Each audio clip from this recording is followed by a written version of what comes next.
viewers, this is The Call with me, Mohammed M. Seliba. Well, we are here today to celebrate the 10 years anniversary for the Future for Girls Foundation. Well, this is a great achievement, 10 years of existence. Today, they are celebrating the 10 years anniversary, and of course, they are bringing the first ever Rural Urban Women Summit.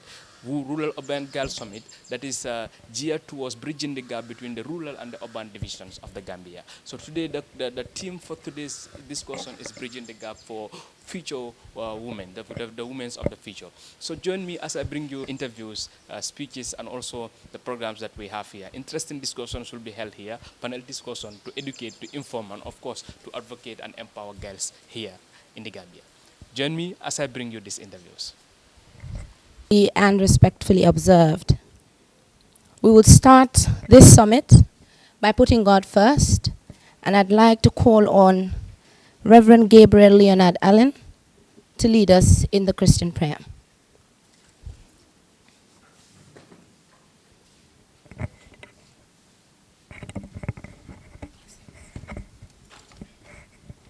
Good morning to all of you. Good morning. I cannot start my prayers without first revealing my identity to some of you. I am the father of the founder president, and we cannot hide our identities. That's what it tells me. I recall about 43 years ago, I was posted at Basse, at the Basse Cotton Ginnery. I eventually became the manager of it. And I had the pleasure of, from time to time, since my wife was a teacher, she would bring along the family. And the family included my own biological children and others. And the fascinating thing was that each time they come, how they mix and mingle with the locals around, I began to see signs of what we now have today. That is the Rural Urban Summit. And my prayer today is not conventional. I'm going to tell you a story, a moral story that was told by none other than Jesus Christ. But it's a story that crosses boundaries. And I just want you to listen to it. And then at the end, I will pronounce my prayer. On one occasion, an expert of the law stood to test Jesus. "Teacher," he asked, "what must I do to inherit eternal life?" "What is written in the law?" Jesus replied. "How do you read it?" He answered, "Love the Lord your God with all your heart and with all your soul and with all your strength and with all your mind. And love your neighbor as yourself." "You have answered correctly," Jesus replied. "Do this, and you will live." But he wanted to justify himself. So he asked Jesus, "And who is my neighbor?" In reply, Jesus said, "A man was going down from Jerusalem to Jericho when he was attacked by robbers. They stripped him of his clothes, beat him, and went away, leaving him half dead. A priest happened to be going down the same road, and when he saw the man, he passed by on the other side. So too, a Levite, when he came to the place and saw him, he passed by on the other side. But a Samaritan, as he traveled, came where the man was. And when he saw him, he took pity on him. He went to him and bandaged his wounds, pouring on oil and wine. Then he put the man in his own donkey, brought him to an inn, and took care of him. The next day he took out 2 denarii and gave them to the innkeeper. Look after him, he said, and when I return, I will reimburse you for any extra expense you may have. Which of these three do you think was a neighbor to the man who fell into the hands of robbers? The priest, the Levite, or the Good Samaritan? The expert of the law replied, the one who had mercy on him. Jesus told him, go and do likewise. In the name of God the Father, God the Son, and God the Holy Spirit. Gracious and Almighty Father, you present us opportunities in every age to choose to do good or to be evil. Today, as we have been challenged in this story, this moral story that transcends all ages, may we be the Good Samaritan. May we see and observe the things around us that needs to be fixed. And may we take action. May we not sit back. And today, as we start the summit of rural-urban girls trying to understand each other and finding a way, come to us. Come to the mentors that will be speaking to us. And come to the children, to the girls, that we in Africa will develop the Africa we want. We ask this in Jesus' mighty name we pray. Amen. Amen.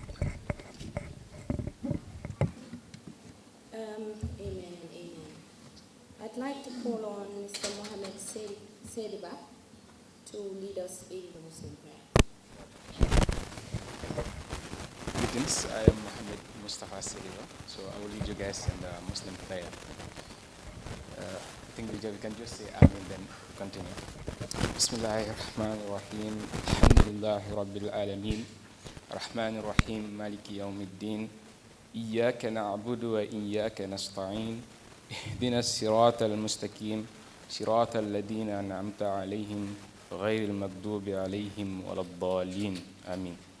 الله لا إله إلا هو الحي القيوم لا تأخذه سنة ولا نوم له ما في السماوات وما في الأرض من ذا الذي يشفع عنده إلا بإذنه يعلم ما بين أيديهم وما خلفهم ولا يحيطون بشيء من علمه إلا بما شاء وسع كرسيه السماوات والأرض ولا يعوده حفظهما وهو العلي العظيم. ربنا آتنا في الدنيا حسنة وفي الآخرة حسنة وقنا عذاب النار. ربنا لا تزغ قلوبنا بعد إذ هديتنا وهب لنا من لدنك رحمة إنك أنت الوهاب. سبحان ربك رب العزة عما يصفون والسلام على المرسلين الحمد لله. Just before leaving, I just want to remind you all that you are very special. Just a few days ago, we've been celebrating the International Day for Girl Child. So women are very important, as far, especially girls, because we believe women are the building block of life. Because from women, man is born. From her we are born to this world, and then from her, the generations of man came arise. And from her, whenever she leaves, men look for her substitute in order to continue life. So you guys are very special, from the International Day of Girl Child. So today we're here to celebrate the 10 years anniversary for the Girls for the Future Foundation. This is very great. And then today's theme, which is bridging the gap for bridging the gap, is also very important because if you look at this is about advocacy, this is about empowerment, and also to educate, and most importantly to celebrate you all. On that note, I thank you all. Thank you so much.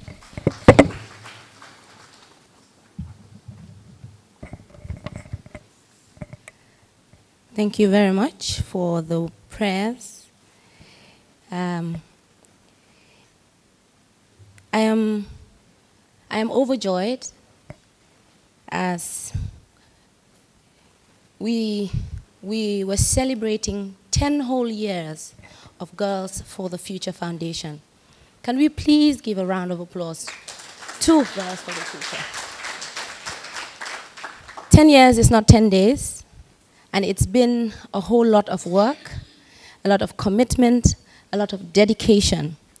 And the person behind, or should I say the brain behind the Girls for the Future Foundation is someone that is very close to me.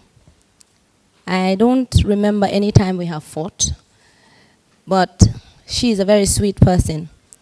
And it goes beyond who her person is, that we're celebrating 10 years today, and everything that you see here today is a definition of who she is and what she represents. The fact that someone can sit in a little corner and think about such a venture, not everybody has the mind to do that. But this goes to show you that she's selfless beyond explanation and definition. And I'd like to call on, at this point, the founder, CEO, Managing Director of Girls for the Future, my very own person, my friend for life, my sister for life, Mrs. Priscilla Don. Put your hands together. She seems very shy, but trust me, she is not shy. Please put your hands together for her. Thank you very much. Honorable Minister of Gender, Children and Social Welfare, Mrs. Fatou Kinte, representative of the Honorable Minister of Basic and Secondary Education, Mrs. Anna Nancy Mendy, Honorable Degen Job, Deputy Speaker, National Youth Parliament, panelists, all protocols duly and respectfully observed. Welcome to our first Rural Urban Girls Summit. This is a summit designed for the sole purpose of bridging the gap for tomorrow's women. Today, we have brought together young girls across all the 6 regions of the Gambia to talk about the issues that bring or encourage the divide and how we can come up with solutions to bridge this gap. I stand here today as a testimony that bridges can be built. However, I'm convinced that for us to have a lifetime impact, the foundations must be solid and the environments must be conducive.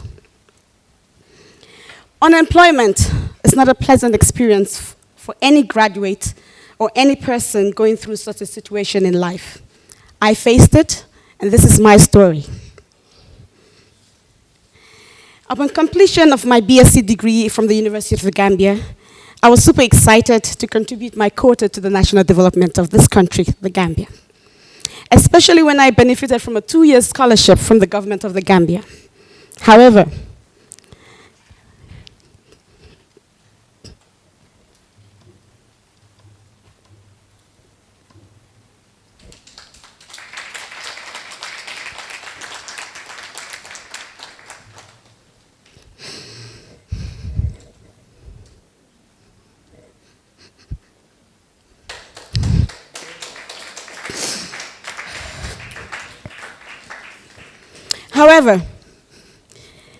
my excitement had a rude awakening.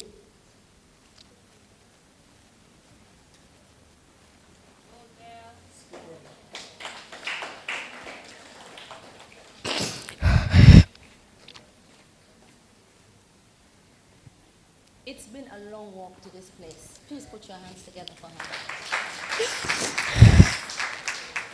We never ever know the stories of people until it's almost about to be told. Sorry. Don't worry, we understand. Please give her a round of applause. They are called tears of joy. That's what it's called. However, my excitement had a rude awakening when I realized it was quite challenging to get a job, even with good grades. This was definitely not what I wished for. Neither did I see it coming.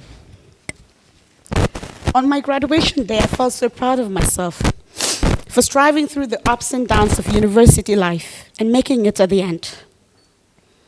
I was proud of my achievement. This excitement did not last long because I was disappointed about the fact that I had to be at home wasting away time, talent, and treasure.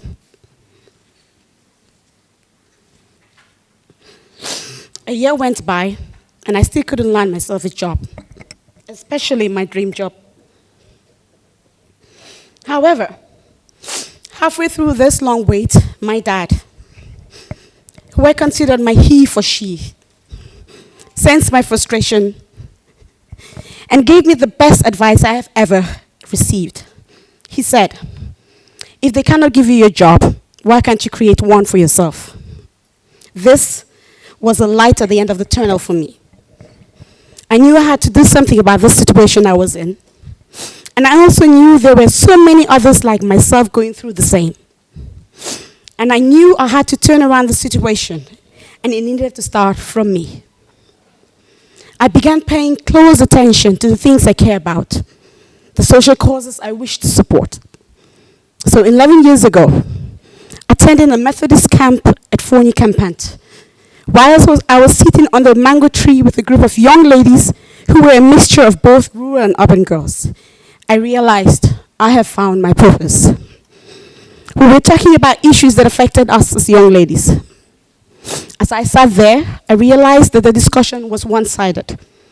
The young ladies from the rural areas were silent, listening, nodding their heads, but not engaging in the discussion. I felt uncomfortable, and I thought this was wrong at all levels.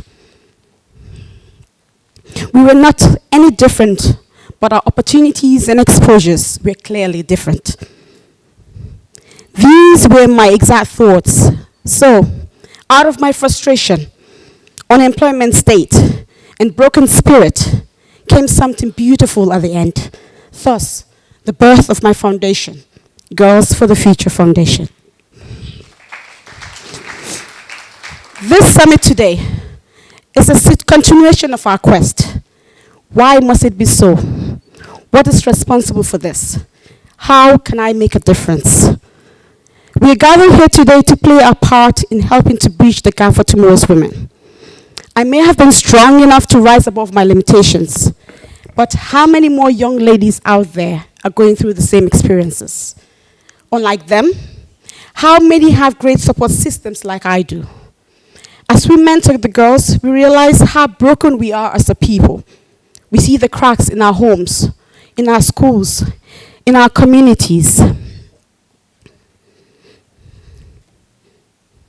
We discover girls who have attempted to commit suicide, girls who were raped, girls who are going through depression and anxiety, girls who are going through health issues that their parents have been unaware of. We also discover girls who are just craving to be accepted and loved by their families. At the GFTF, we welcome the girls as broken as they were, and we mold them to become very fine jewels that we treasure in our hearts. In 10 years, we have tried to do this by reaching out to over 300 young ladies in and out of school, in 24 settings of schools, communities, and organizations. We have triumphed, we have failed. Yet, we are still not giving up now. Not when there's an even greater need for our impact. Our organization seeks to focus on grooming and nurturing young ladies to possess ethics, integrity, and self-worth. Morals, I believe, is slowly fading away in our society today if care is not taken. We have realized that young ladies encounter so many social and personal issues, but because of our social norms, they are forced to keep quiet. This is where we at Girls for the Future come in. We create a safe space. We do not judge. Our girls know that we ourselves as their mentors are not perfect, but together we want to make a difference in their lives. We want them to achieve their true potentials. We believe that we can instill positive character and self-esteem that will enable them to be confident and empowered, irrespective of their location, social, or economic situations. We provide these girls a platform to discover their true selves, share experiences, and learn from their peers and mentors. Today, our girls present will be engaged in a 2-day summit. They will benefit from 3 sets of panel discussions from women role models in our society that would instill values and promote positive characters among them to ensure this generation of girls are guided in the right path to achieving their full potentials. Statistics from the Gambia has shown that there are stronger performance-based outcomes in urban schools compared to rural schools. Poor quality teaching environments, limited opportunities for exposure, resources, and a lack of self-esteem and confidence have been identified as possible factors, according to the findings of the Gambia Education Fact Sheet 2020. Urban children complete each level of education at significantly higher rates than rural children at each level, beginning in primary school, 73% versus 46%. Completion rate diverge further at higher levels of education. The percentage of urban youth who complete upper secondary school is nearly 4 times than the rural children, 35% versus 8%. Clearly, these are troubling findings. Unfair experiences and environments are risks to exposing young girls to early marriage, early involvement in unsafe sex, unwanted pregnancy, exposure to gender-based violence, prostitution, HIV/AIDS infection, among other negatives. These may lead to lack of self-esteem and confidence, poverty, shattered dreams, and plethora of other ills. We at the GFTF want to break this cycle. We want better and bright future for our girls. At this summit, we will receive presentations by women who have risen above their limitations to become exceptional women of character in their various areas of focus. This, we believe, will encourage the girls to break all imagined boundaries and limitations and believe in themselves. So girls, this is a platform prepared for you. So step in, discuss, and claim your rights. You are given the opportunity to speak on behalf of yourself, your community you represent, across the country and beyond. Use it well. Changes might not happen right away, but a journey of 1,000 miles begins with a single step, and I am sure you'll be happy to be part of that story. At the end of the summit, a policy paper addressing the concerns and challenges of the attendees will be prepared and shared with relevant stakeholders and policymakers. We therefore implore government to work hand in hand with us as we continue to contribute our quota to national development, especially for young girls across the country.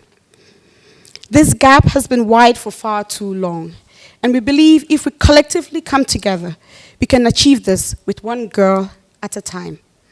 Our girls are a testimony of what we do.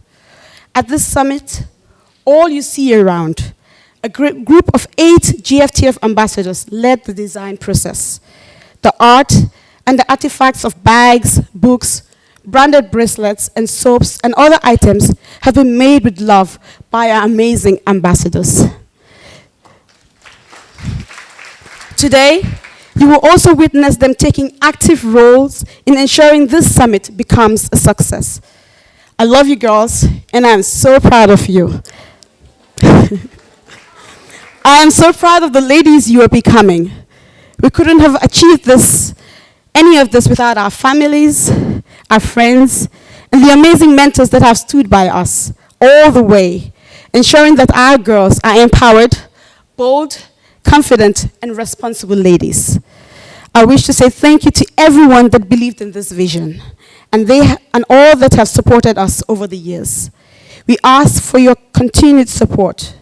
And to those that haven't been on board yet, we ask that when we reach out to you, you will welcome us with open arms as partners in empowering the lives of the girls.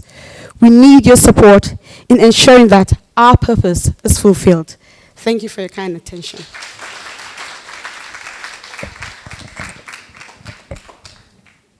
You know, I definitely cannot stand in Priscilla's shoes right now, because from the point go, she set out to give her opening remark, you would know that she is speaking from a place of love, and this was some soul talk.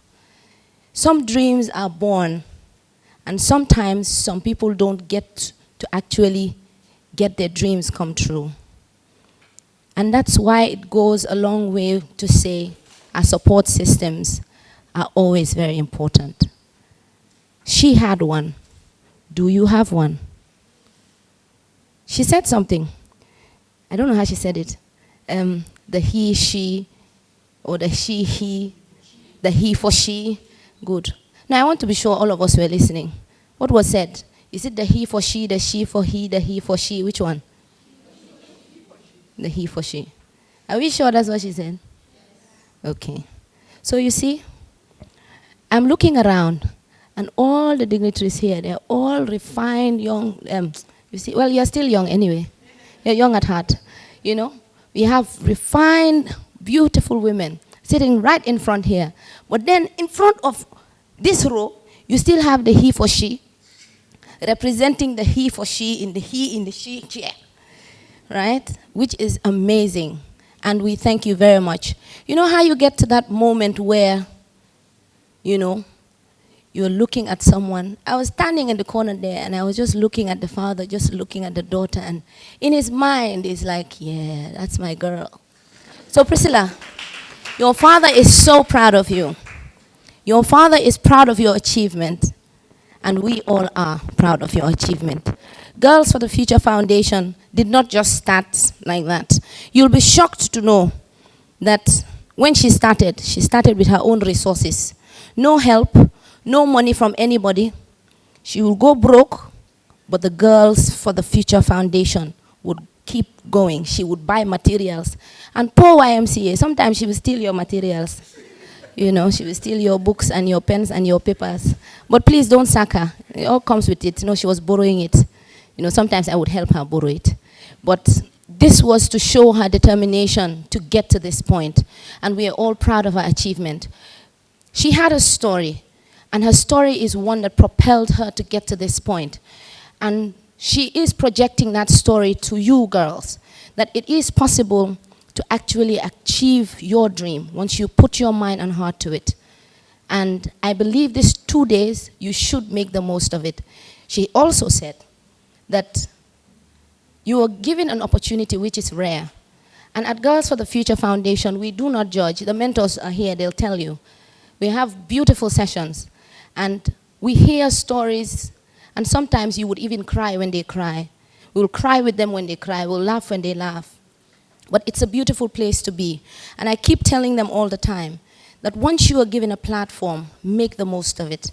Because sometimes the things you'd want to discuss, you can't discuss them at home. You can't ask your mom and dad certain questions because they look at you some type of way. But Girls for the Future Foundation is a platform where we help you get to that point you want to get to. You can ask every question and it is asked, trust me. The girls know this. The girls that know, right? Are you here? And you know. But Priscilla, we are very proud of you. And if no one understands, I understand the story very well. And I'm sure your family and friends are also proud of you. And everyone that is here to grace this occasion is proud of your achievement, as this is a start of something new. And I'm sure we're going to higher heights. I fully remember when she will tell you, hey, you know me, let's just do it low-key. And I'm like, no, you need to go further. You know, you can go further than this. And I'm glad she listened. Although we would fight, but that's the only time we will fight. But we don't literally fight, right? But she listened, and we are happy we are here. And we're celebrating this day. So please put your hands together for the MD, CEO, founder, Girls for the Future Foundation. At this point, I'd like to call on our Girls for the Future ambassadors of 2016 and 2019, and they'll be doing some spoken word. Now, at Girls for the Future Foundation, we also nurture the talents. So everything you see here today is part of how we've groomed them, and you be the judge of what you see.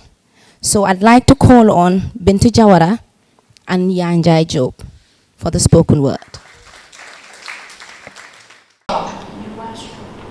We keep each other strong without knowing it. You are amazing. I know you are. To have and to hold is a vow made before God and man. I know you're feeling it. Let's break the chain. We need peace. Give me your hand today. We need support. I will hold it tomorrow. We need love. I'm not going without you, for we are the future. Girls for the future.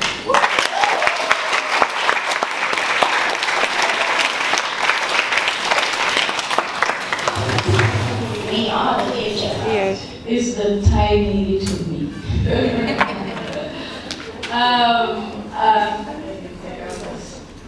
I'm very much happy to be here today, honestly, because as a young woman in the art doing music, I took up this initiative when I was 10 years old, when I discovered my voice in advocacy, through advocacy.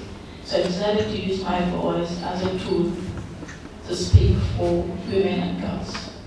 And if I have the platform today to be on BBC, France 24, to be on the global level, I'm so much happy. And still my drive continues. And being here today is I'm just having so much inspiration, like to keep on the fight, because I know I'm not lonely in it. I have a bunch of women and girls that are also going to, hop on the ride with me, tighten our belts, and fight for our fellow girls. I'm happy to be here. But it's music, yeah?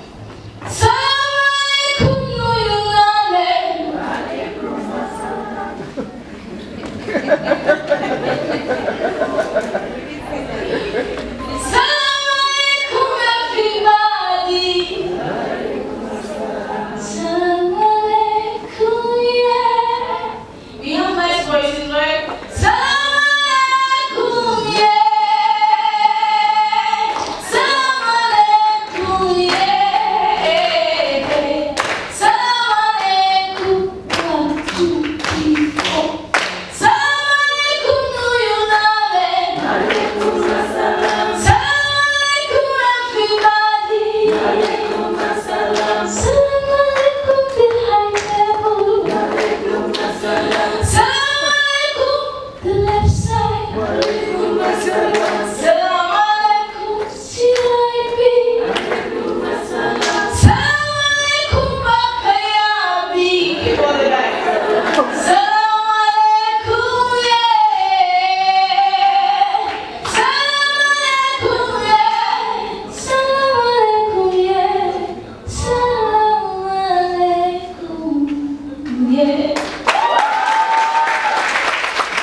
My father, I just want to acknowledge the presence of the Minister of Gender here.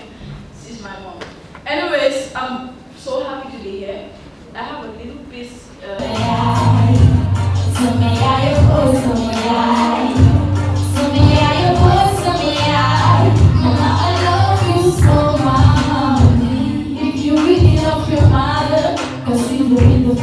She is your mother who mother you.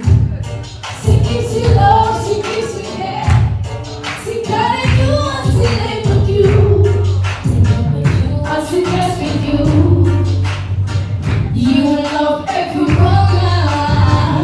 Celebrate every woman. Oh no. So them the gratitude and just your attitude. Cause they are. Every man of wisdom. Together, my mama never sister. The mother of this world, yeah. Oh no. So may I go, so may I. So may I go, so may I. So may I go, so may I. Mama, I love you so, mama. So may I go, so may I.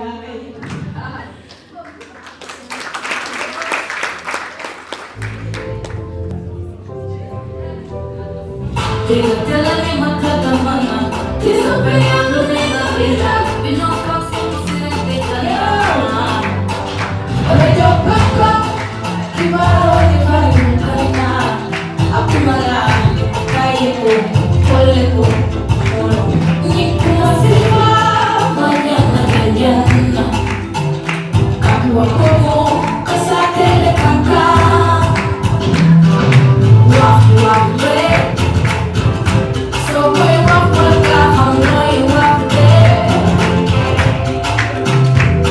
Love, love. So get them on the fight, yeah. Walk. By yourself and see, walk. Don't go so early, walk. By yourself and see, walk.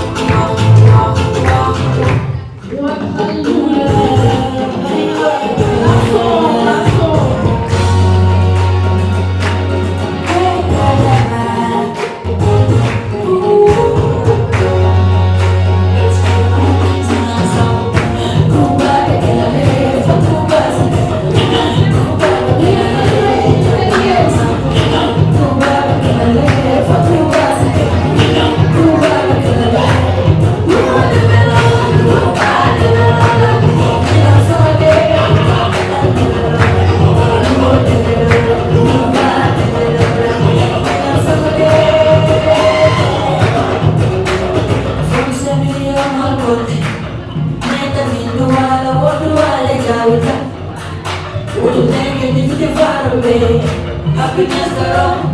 More love, more money, God done you some.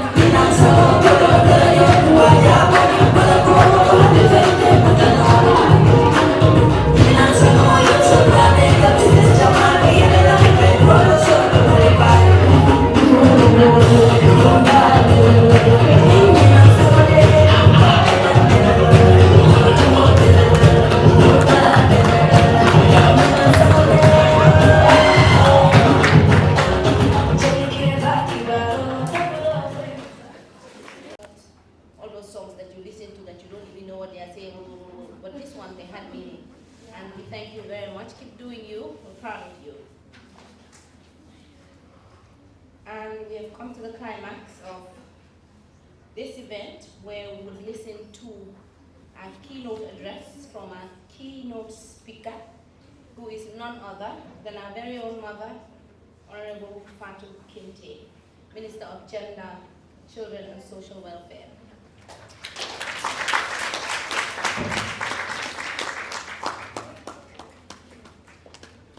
Keep clapping. So that the moment you follow, keep clapping. Because you get to 10 years, you won't go to 20.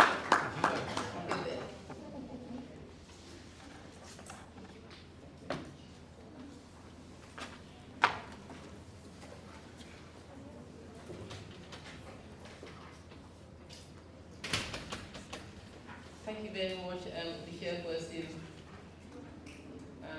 put on very interesting because of the chairperson. She's very lively. She makes sure that nobody loses. And we're enjoying every bit of this program. I will start on all protocols. I want to congratulate Priscilla and her team for the 10th year anniversary. Actually, I've known Priscilla to some extent. She was in my gender class at the University of the Gambia.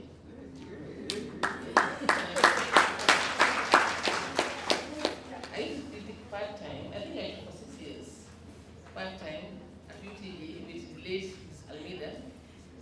And I taught the compulsory gender course, Introduction to Gender Concepts, which was compulsory for everybody at UTG at the time. And she was in my gender class. Very committed, hardworking, who will not take no for an answer. But then there was a break. When I stopped teaching in 2009, because I became very busy at the UN, I lost touch with most of them. Once in a while, I meet them in meetings and they review themselves. Because my class used to be very, very big, as light as 79 students. Can you imagine? Teaching them wasn't a problem. Marking was a nightmare. So when I became full-time, I was in ministry, and because then I was with the projects, managing the projects. So I had the time to teach at the university when I was approached by Mr. Ladies Almeida. But then when I joined the ministry, I became very busy, and I said, oh, Mr. Almeida, I think now I have to let go. So I stopped teaching at the university. They only call me when there's need to want to do things, but not have a whole syllabus running up to the year to teach. So I lost touch with most of them, but now I feel happy when I walk across and then I meet one or two and they give themselves. Some of my secretaries. And I'm like, wow, I need to teach in the university. Because I walked into my office about 6 months ago with this idea, and I'm quite impressed that this lady has come up with such an idea, such a brilliant idea. And it's now within 10 years.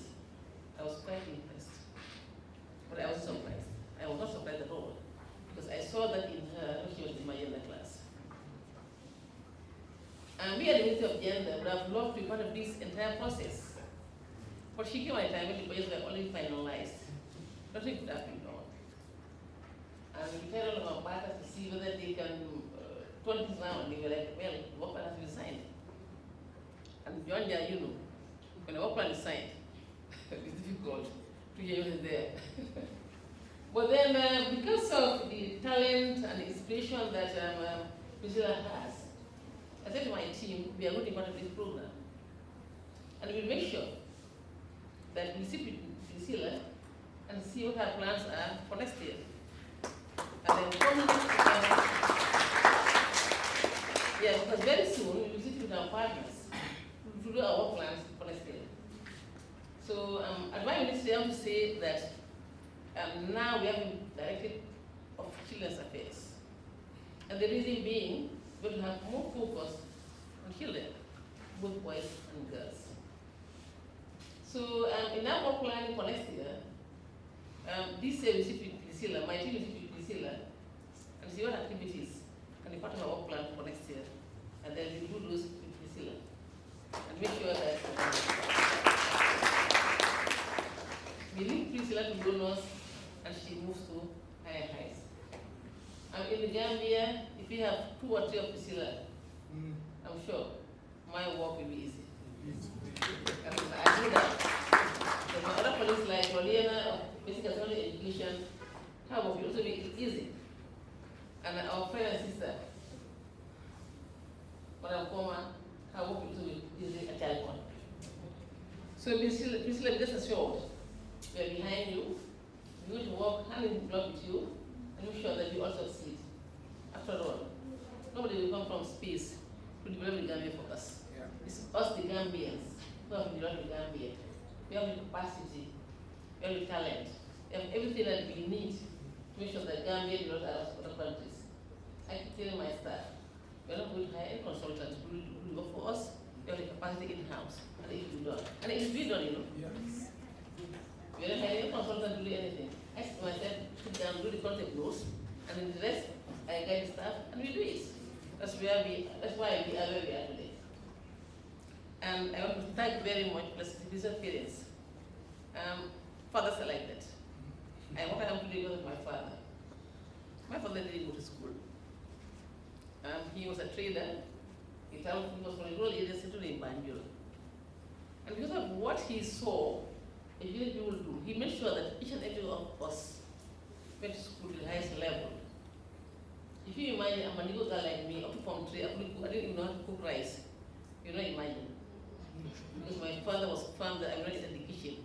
Let me go to school, National Library, and back home, and the following day between continuous. I went to Gambia High School, and Gambia High School gives space to the National Library when we were in Form 2. And the very National Library was built. We made good use of it. We used to compete. Who will be the fastest reader? You go to the National Library, you hold on to your book, and you look for somebody who has a book that you have not read. You exchange books, and then they go to the counter, and then you do the normal procedure, and books are stamped in your name. That's in addition to our work in school. At that time, there was no social media. We used to compete. Who could do it fastest? So we are not surprised that at our O levels, the literature and Foster was our literature teacher. We were 11 in the literature class. We had 9 ones.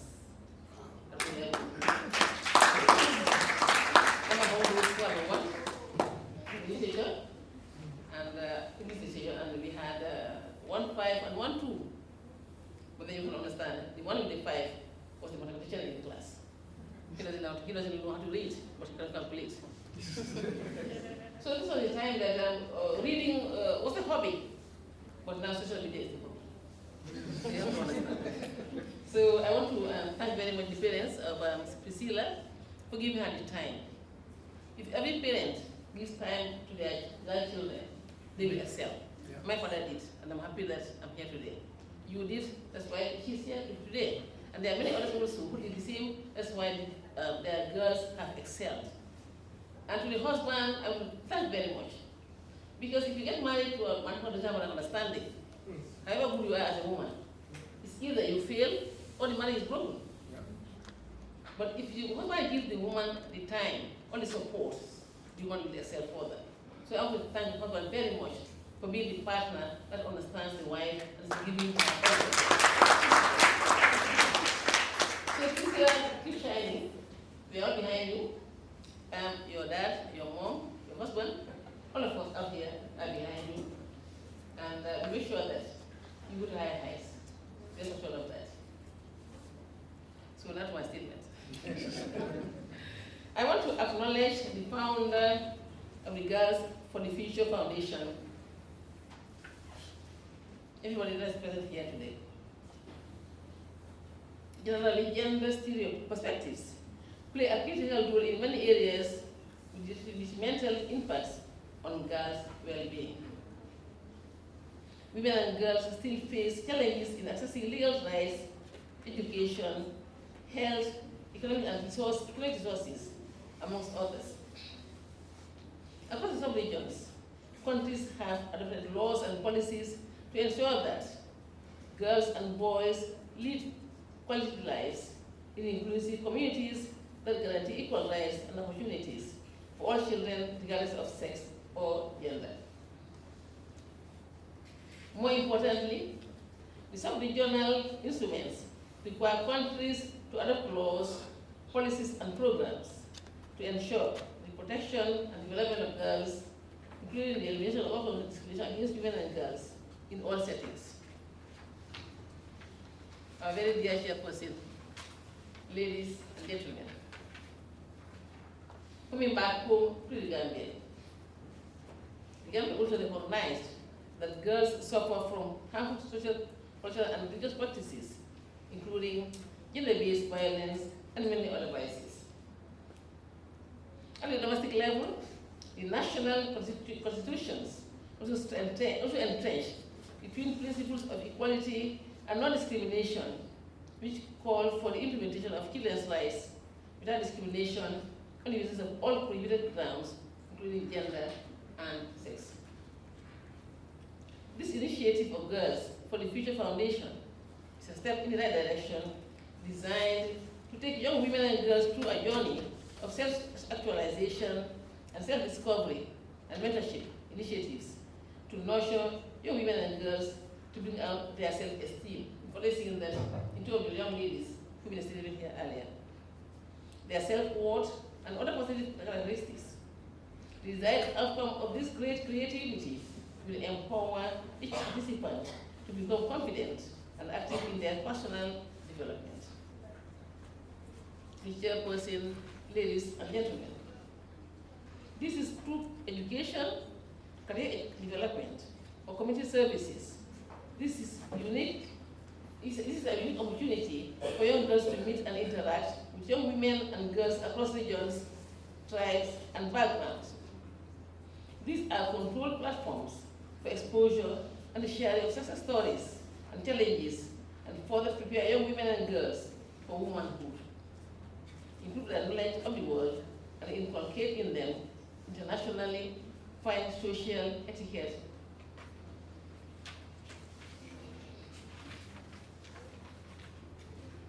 This is in line with the Minister's agenda of promoting gender equality, equity, and the empowerment of women. This inventiveness comes at a time when we are seeing a range of movements and actions to curtail girls' and women's rights and to roll back progress on gender equality. We see particularly harsh impacts on girls, and this must be addressed by all. From maternal health care and parenting support for adolescent mothers, to digital and life skills training, from comprehensive sexuality education, survival support services, and violence and prevention programs against the girl child, there is an urgent need for increased attention and resources for the key areas that enable girls to realize their rights and potential. Responding to girls' call for change, the global community and development partners must move beyond the affirming commitments and invest boldly in the action needed to make that change happen in realizing their full potential and dreams. We need to pay attention to the priority needs of young girls, during program planning and implementation. We see that already many girls are championing solutions and change agents in their communities. The Rural Girls Summit focuses attention on the need to address the challenges girls face and to promote girls' empowerment and fulfillment of their human rights. Despite national efforts to achieve gender equality and the empowerment of women in Gambia, numerous technical, social, cultural, and economic constraints still perpetuate existing disparities between girls and boys in this country. However, gender-based discrimination has far-reaching harmful consequences for the well-being of girls and the realization of the rights entrenched in the African Charter on the rights and welfare of the child and Africa Agenda 2040 for children.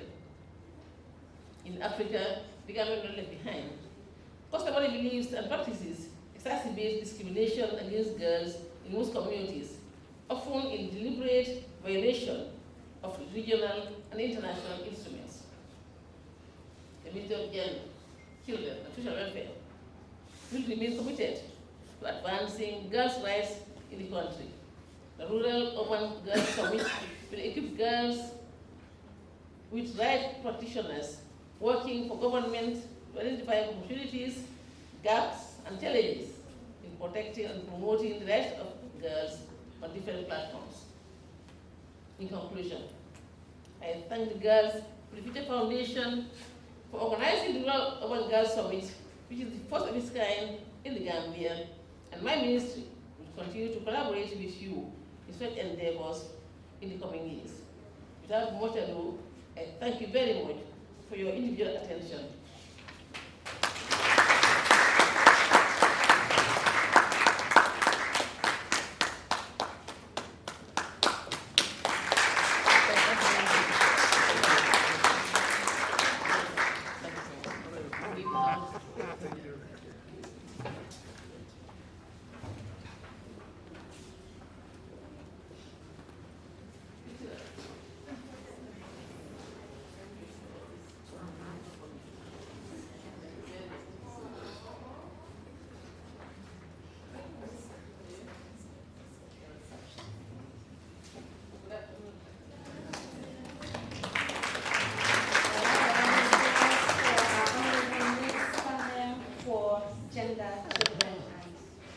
social welfare.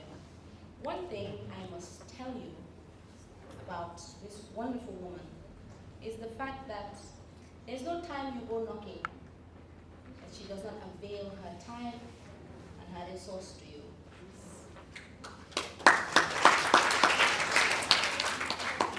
Always willing to always assist. She does not, well, she breaks all protocols. She does not have all that long protocol with you. You know, you can call her phone right now and say, hello, yes, ma'am. She said, don't worry, I'll be there. That's the woman we have in our midst. Thank you for being so accessible. Thank you for making it easy for Girls for the Future Foundation to get to you and to share this day with us. It will go down in history that we were privileged to have the Honorable Minister for Women and Gender give our keynote address at our first Rural Urban Girls Summit.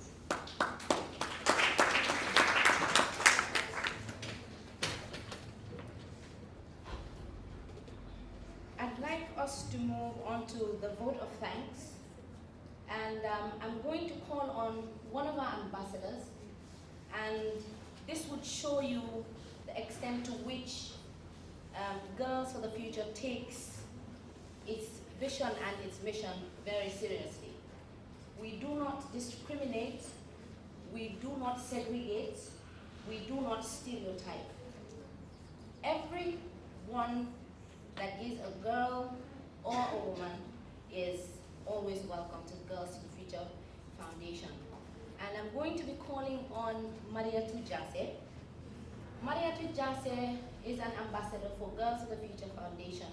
However, she has a disability, but trust me, her disability is not inability.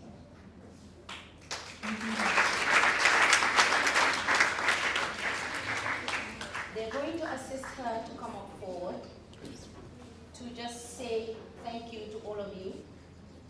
And I remember fully one of those sessions when I said to Maria to come up forward to say something. I think it was a question asked and she was supposed to, respond. She said, oh, me, I cannot speak in front of people. Me, I cannot do it. I get nervous. But that's Maria that we celebrate today. Please put your hands together.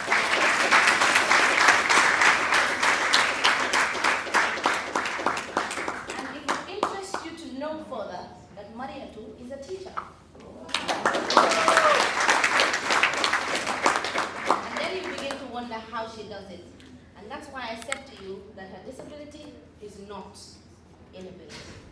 So please put your hands together for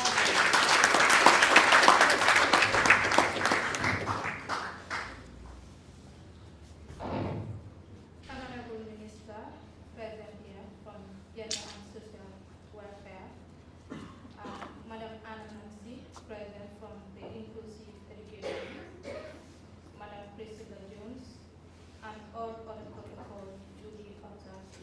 Good afternoon to you all. I am deeply honored and it is a privilege to stand before you to give a word of thanks on behalf of everybody here. I am a proud beneficiary of Girls for the Future Foundation. The reason being I said that I am a proud beneficiary. Looking at my disability, every institution that I went for an interview, I would not go home happy. But with Girls for the Future, they never doubt my capability.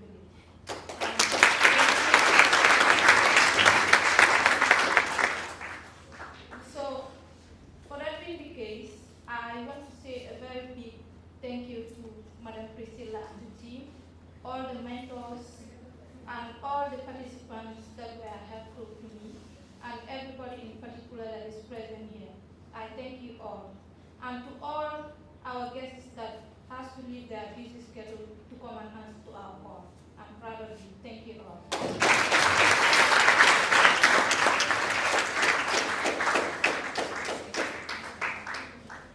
Who is none other than Mrs. Kumbel Akimbo.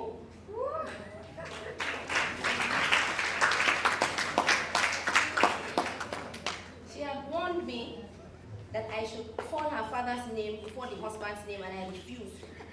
That's the power of a microphone. So, ladies and gentlemen, please welcome Mrs. Kumbel Akimbo, Vice President, Girls for the Future Foundation, to give the closing remarks. Good afternoon, everybody. I firstly just want to recognize everybody that's here. To our Honorable Minister for Gender, Children and Social Welfare, thank you for joining us. To Madam Anna Nancy Mendy, representative for the Honorable Claudiana Cole, for the Director of Inclusive Education, MOPSI. Honorable Megan Joe, Deputy Speaker, National Youth Parliament, and as well as Madam Miss Muna Jallo, African Women Leaders Network, but also the panelists that are around. Thank you, all of you, for gracing us with your presence. This GFTF has been an interesting journey.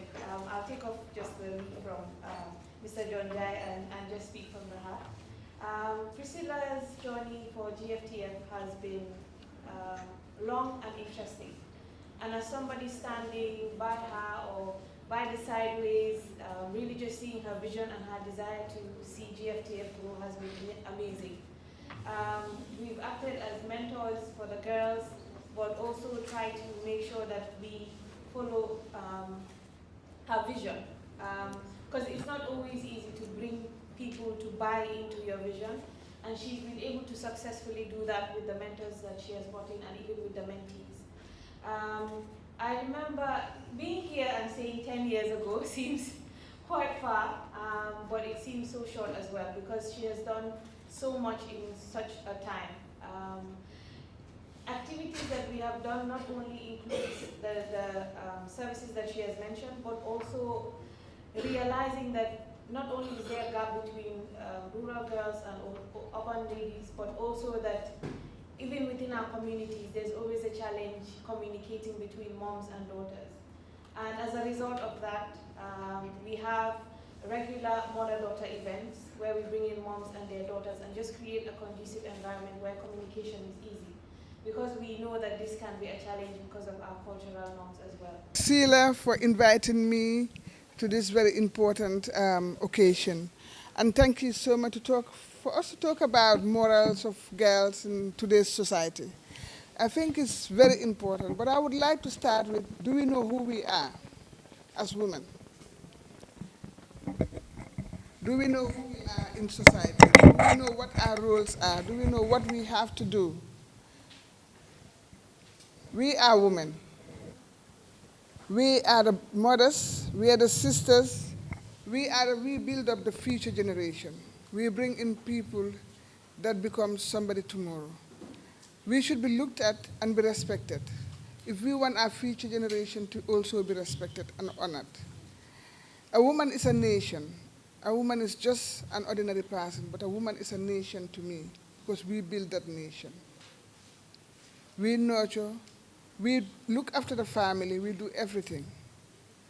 God has bring us here because he knows that without us, nothing is complete. You cannot tell a man, I'll give you money to cook, look after the house, clean, bear children, look after them, grow them, give them the right education, but you can tell a woman to do it and she can do all in a day. So we are very important in society. That is why I wanted us to know who we are first before we talk about our morals and our values. We have norms and values. We said, yes, we break the paradigm, but we do not 100% have to break the paradigms that we meet here if we want to be somebody in society tomorrow. A president was raised by a woman, the mother who looked after him, taught him what to do, and he became a leader. So we are very, very important. That is where I'll start with.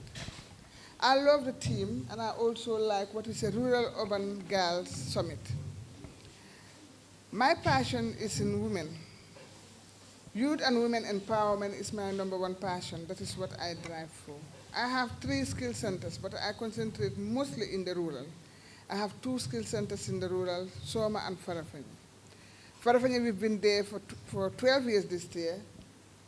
We've been there when we started, so many institutions come in, but they go because they were looking for the money. But we had a passion of empowering women. We have a passion of empowering youth. Why I talk about our norms and our value and our morals, the mindsets are different. The mindset that we met when we went in rural was very challenging for us. Because we'll see parents who said, my kids will not do hairdressing, my kids will not go to school, the girl child cannot go to school because they're 17, they're 18, and they have to get married. These were the challenges that we found on the ground. But how can we break those barriers? How do we break those paradigms to fit in and still be there for 12 years? It was very challenging for us for the first 2 years, for us to penetrate in the market and give the young child, especially the girl child, a second chance of being able to empower herself, being able to be independent, being able to be somebody in society, and also give back. If we empower a woman, like I said, we empower a nation. Why do I say that? Because I believe if we empower one woman, she will empower, start with the husband, start with the kids around her, the neighbors, whoever comes around her, she will try to empower. When Priscilla was empowered, she didn't turn back to empower just one, but she said the whole Gambia. And she went rural, went everywhere to do this. I've been rural with her for a week. She gave me a contract to train young girls on entrepreneurship. And we went to Soma, and I stayed with her at Social Security for a whole week. And then she was breastfeeding. She had a young child. Every morning she looked after that child. We go to work together, come back together. And I see the commitment, the resilience in her. And I said, girl power.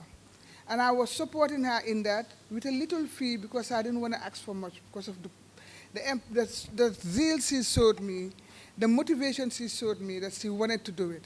And her funds were running out. I said, together we can empower the young people. So I'm not surprised today to come here and see her do this.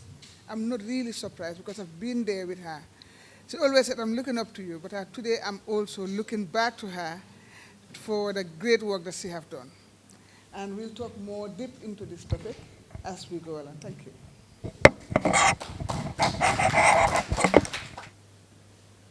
And I will use the lady at the far end because she is running her business.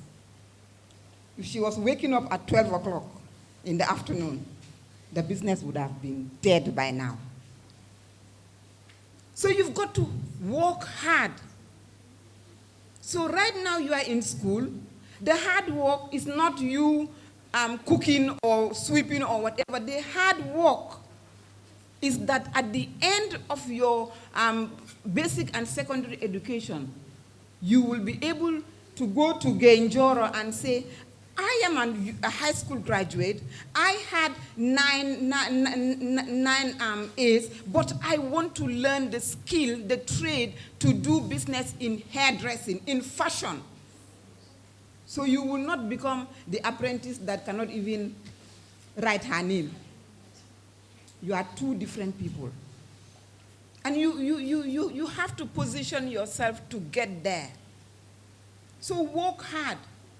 Burn the midnight candle. Stop being lazy. And someone is talking there, I don't know who they are. I need concentration. I am called Mayor. So please, don't worry. You have to learn to work hard, invest in your vision. You see, Priscilla, she invested in her vision. Just a few days ago, we were talking about funding in this country. And it's so sad that people don't want to fund this because this is small. This stage is not the stage for the elite. But this is what needs to be funded because this is what will produce elites in this country.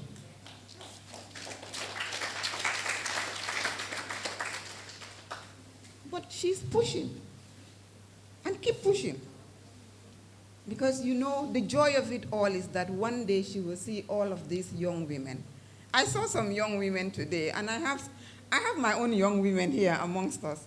And it just gives you so much joy when you see them doing things in their own right. It was not about the money. It was not about whether you can do it, but the fact that you stayed on the course, you focused, you kept pushing, taking one day at a time to the point that you can look back and say, we came 10 years, so we can do it. And it is in every one of us. It doesn't matter whether you are rural or not. That is just the way the country is demarcated. There are rural people who are doing exceptionally well. So do not limit yourself. And for you that are urban girls, hey, man, hey, that thing does not sell anymore. It doesn't sell anymore. You have to bring something to the table. Even the men, they want women that can bring to the table. So work hard. Thank you.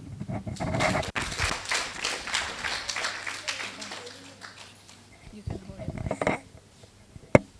Good afternoon. Good day to you all.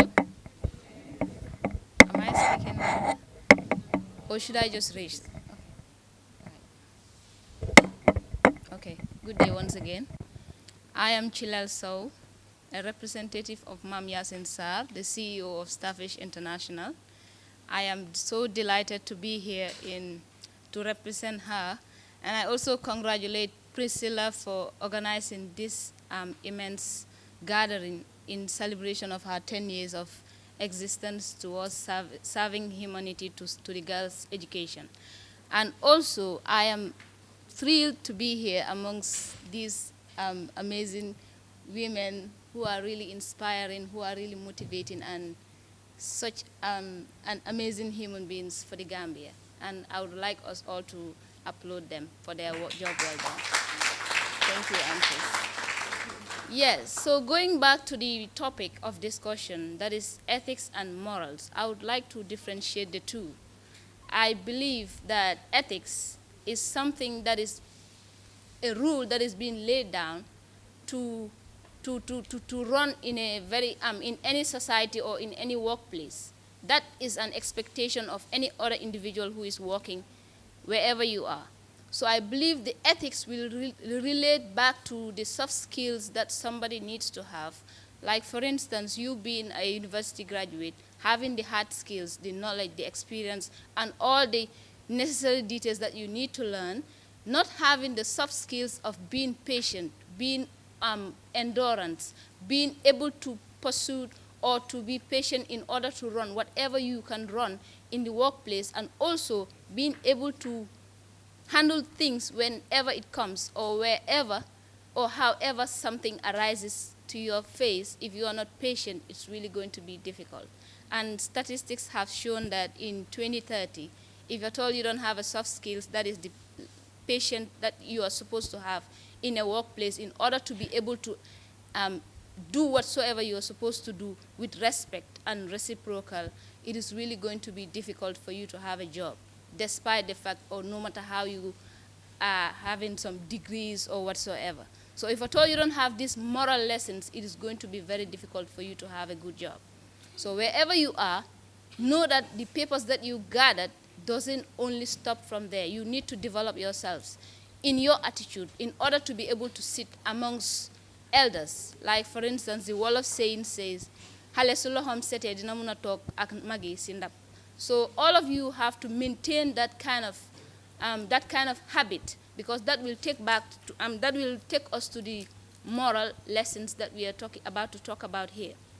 So moral lessons are principles that you yourselves need to develop.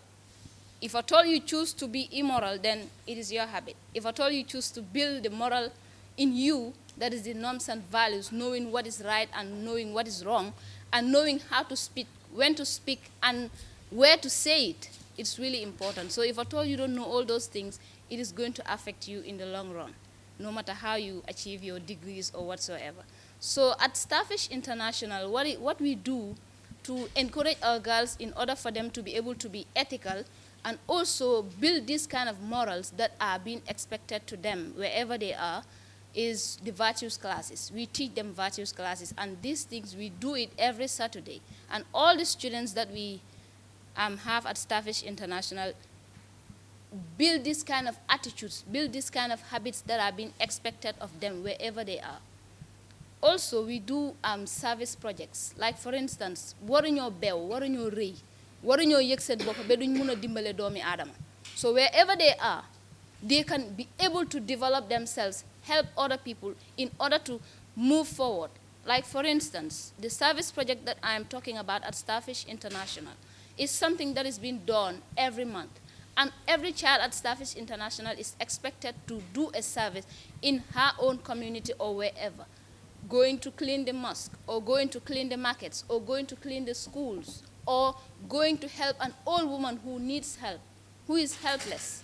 That alone is a reward, and the reward you don't know where it is coming from, or it's obvious it's coming from God, but you don't know where it ends. Like, for instance, somebody is carrying a heavy load. My dear, do not pass that old lady who is carrying that heavy load. It is your own habit that you can do in order to say, ki kay jarul ma dimbale ko. But it is your own habit that will lead you to do so, because you have built something that is called moral. And that moral, it has to be taught. And for that being the case, it is left to you for you to impact that into your life, to do so or not to do so. And if you do so, it will lead you to the right way. Obviously, if you don't do it, it is going to lead you astray. So I think Starfish International is developing young Gambian girls in order for them to be able to do these things with humanity, with service, with love, with patience and endurance, and also being able to do so by helping other people without expecting anything in return. So morals and ethics are something that you need to put into your life, that you need to develop, and then vow that you are not going to lead yourself astray for not having the soft skills that you're supposed to have. No matter how you achieve your educational backgrounds, wherever you do it or however you do it, if you don't have these soft skills of being patient and endurant, and also being able to deal with situations whenever it arises, it is going to affect your lives. So respect is something that is very important as far as moral is concerned. So I thank you.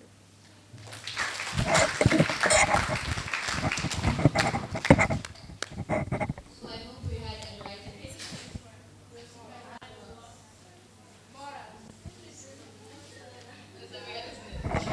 Clap for yourselves, clap for yourselves. Now, I would want questions from you directed to the panelists now. What are your questions?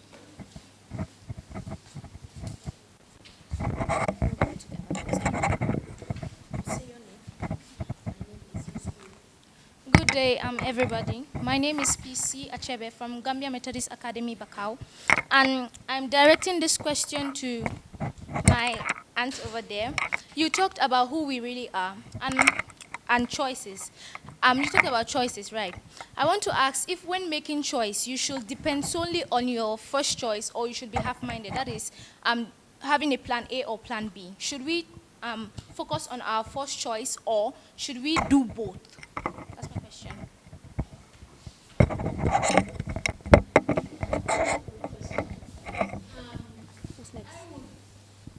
To start with, I would say it's good to have more than one plan, plan A, plan B, plan C. It's good to do that. But I think you also need to remember when you are making plans, you remember that these, you look at the short term of the plan, the medium term, and then in the future, what the plan I'm making today, what is it going to do for me by the time I'm 30 years old, say, or maybe even 20 years old? Is it going to lead me to something good, or is it going to be to my detriment? Like, take for example, you see your friends going the back way, or you see your friends not going to school, and you say, I have a plan, I'll wear my uniform, my mother will think I'm going to school when I'm going wherever I want to go. When you sit down, you think about it, you'll know that tomorrow, the others that have been going to school have finished, they've graduated, they're probably even walking, they'll pass you by, and you will regret. And I think also, when you make plans, another thing is have somebody that's a mentor, somebody that you trust, somebody you know that when you talk to them, it could be a man, it could be a woman, your mother, your father, your big brother, your grandmother, a good friend. But you have somebody you can run that plan through, and they will tell you, this is good for you, this is not good for you. But also, you have your own conscience. You have your own brain, you have your own conscience. You will know that if you come to me and say, I am going to apply for the University of the Gambia, and I say to you, girl, don't do that. Go, let's go the back way. I keep going to the back way because that has been the biggest thing we are dealing with right now with people your age. So you think about it, you'll know that that is not number one for me.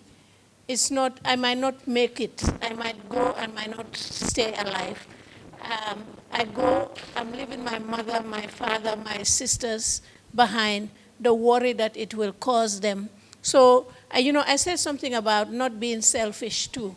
You try to make sure you think about not just me, think about all these people around you. I'm not just doing things for me so that I would be happy, so that I will get more money and things like that. Think about that.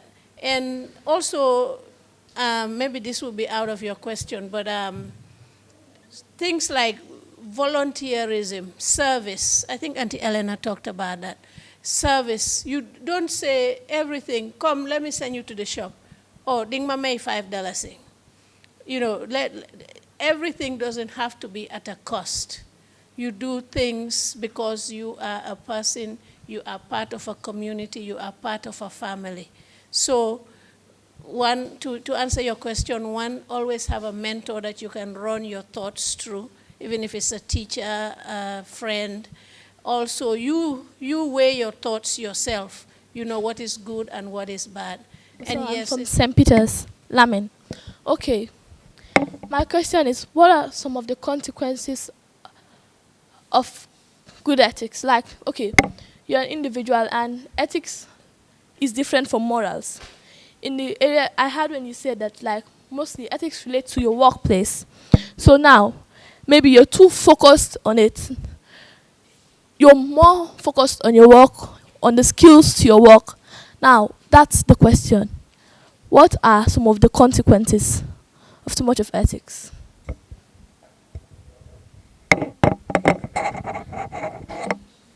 Okay.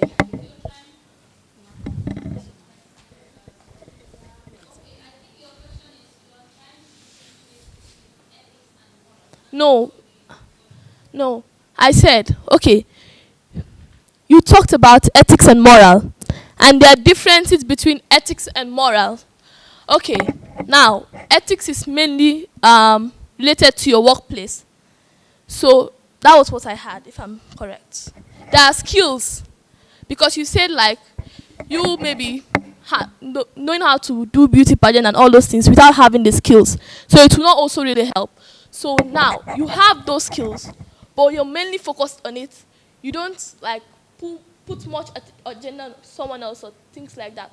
What are the effects?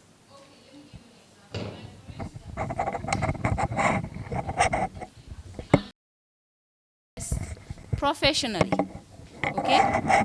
And the one who wore just anyhow did not come on time.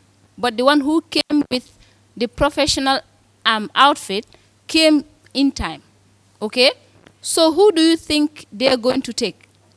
Consider first.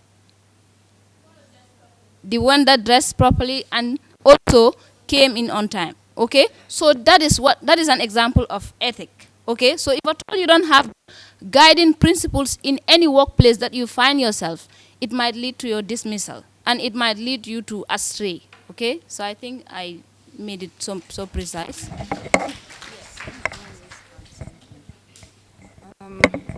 Her name is what? Victory. Okay.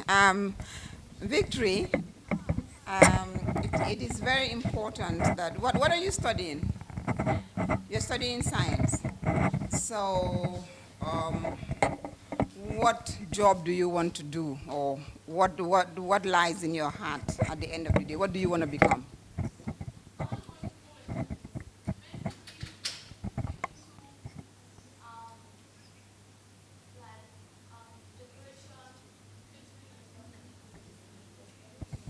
Okay, and in the science that you are studying, I know she's in St. Peter's. It's a very strange school.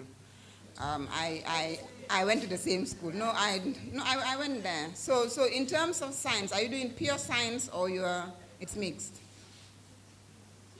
I'm sorry, because we're driving somewhere. You're doing pure science. And what are the subjects in pure science? Mm-hmm. Mm-hmm.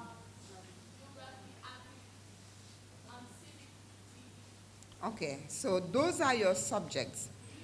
And at the end of the day, you would graduate maybe from university with a BSc in science. Hmm? But you are saying that you want to do home science, is what you said. So the subjects that you are doing, how do they direct you to what you want to become?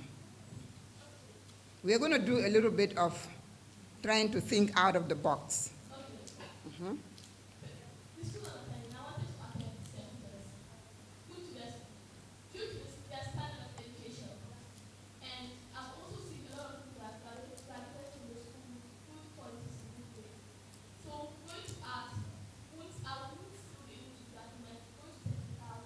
Mm-hmm. And science, it will help me in case of things like physics, biology, and chemistry. Mm-hmm. Okay, before you do anything, some people are looking for science to do calculation, but you calculate every step on your line. That's right. Mm-hmm. That's right.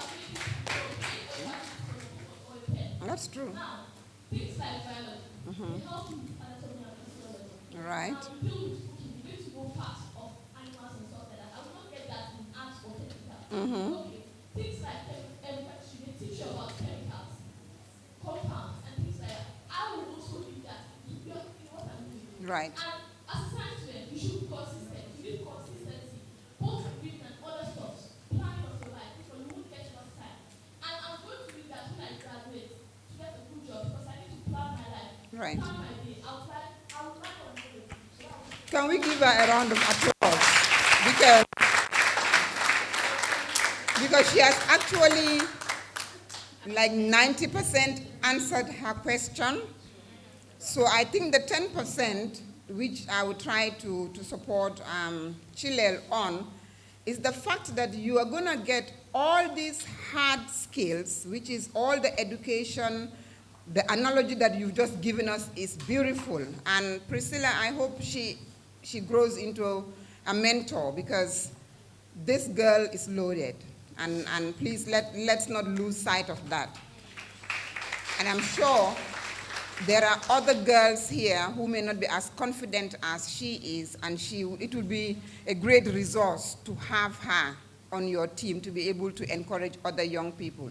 So, if you have all those, the hard skills that we're talking about, you're qualified, you had once in all of those, your 9 subjects.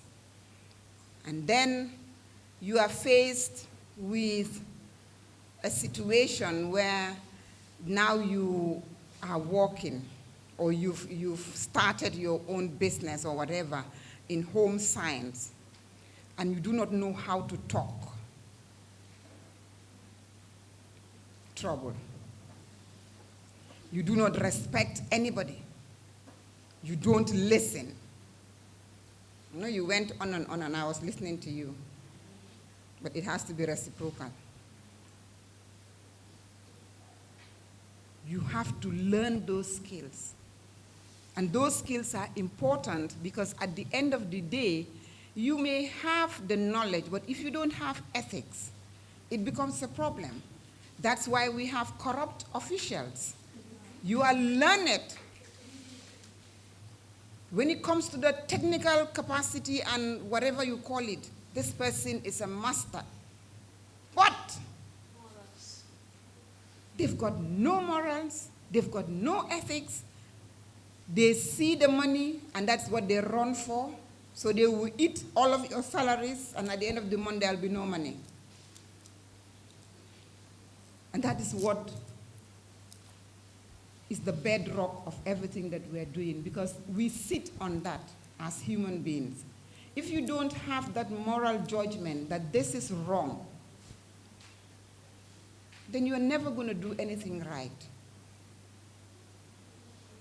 Thank you.